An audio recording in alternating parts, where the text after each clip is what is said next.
మూసీ గట్టు మీద రాజకీయ మంటలు రేగుతున్నాయి. అధికార విపక్ష నేతల మధ్య మాటల యుద్ధం నడుస్తోంది. మూసీ సుందరీకరణ పేరుతో ప్రభుత్వం వ్యవహరిస్తున్న తీరును బీఆర్ఎస్ తప్పుపడుతోంది. బాధితులతో సర్కార్ వ్యవహరిస్తున్న తీరుపై మండిపడుతోంది. అయితే పేదలకు అన్ని విధాలుగా అండగా ఉంటామంటోంది అధికార పక్షం. పేదలు ఇంటి కూర్చొని పేదల పట్టాలు ఇవ్వబడి రాజ్యమా?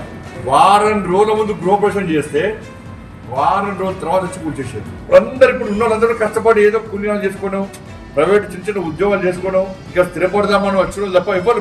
దాని పరిశ్రమలు ఇవ్వలేరు. అలా దానివల్ల ఏమేమి చేయాలా? పూర్తిగా హైదరాబాద్ తెలంగాణ రాష్ట్రంలో రియల్ ఎస్టేట్ వ్యాపారం మొత్తం దెబ్బతింది. వేరే కంపెనీస్ ఇవి కూడా వచ్చే పరిస్థితి లేదు. ఇక ప్రధానంగా హరీష్ రావు గారు కానీ, లేకుంటే కేటీఆర్ గారు కానీ, లేకుంటే సబితా ఇంద్రారెడ్డి గారు కానీ, వీళ్ళు శవాల మీద పేలాలు ఏరుకునేటువంటి కార్యక్రమం చేస్తారు. ఈరోజు హరీష్ రావు ఏమంటుండ్రు, ఈటెల రాజేందర్ ఏమంటుండ్రు,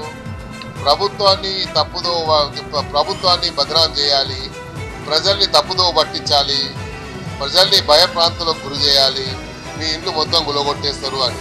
నిజంగా మానవత్వం ఉంటే ఈరోజు ఒకరొకరు మాట్లాడిన మాటలు వింటే ఖచ్చితంగా పునరాలోచించాలి. కానీ ముఖ్యమంత్రి గారికి రోమ్ చక్రవర్తి లాగా ఉంది. రోమ్ తలగబడుతుంటే పిడేలు వాయించినట్టు ఇక్కడ ఇంతమంది ఆక్రనందనల ఆక్రోషంతో గుండెలాగి చనిపోతుంటే కూడా వినిపించినట్టు ముఖ్యమంత్రిగా ప్రవర్తిస్తున్న విషయం మనం గమనించున్నాం. నా రిక్వెస్ట్ వల్ల మీకు అందరికీ ఒకటి, ప్రతి కాలనీ నుండి ఇప్పుడు మీరు మాట్లాడినారు కదా, గట్టిగా నిలబడండి, గట్టిగా ఉండండి, ఐకమత్యంగా ఉండండి, పోరాటం చేద్దాం, మీ ఇళ్ళకి దక్కదలకుండా చూసుకుంటాం.